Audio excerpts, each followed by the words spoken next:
Gerbiamas pirmininkė, mėly kolegos, Limos konferencija turi tapti tarpiniu sustojimu link teisiškai privalomo plataus užmojo tarptautinio susitarimo Paryžiuje 2015 metais.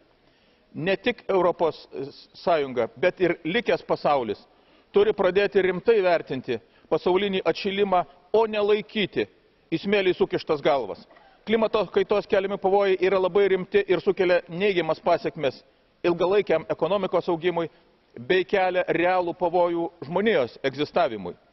Vien tik ES pastangų šioje srityje neužtenka ir iškyla pavojus, kad po 2020 metų gali būti peržengta saugaus klimato riba. Dėl to būtina susitarti dėl pasaulinių veiksmų prieš klimato šiltėjimą pasibaigus Kioto protokolo galiojimui. Anglies dioksido mažinimo grindžiama vystymosi strategija yra visiškai suderinama su ekonomikos augimu. Visos šalys turi atlikti savo namų darbus ir įgyvendinti numatytus tikslus.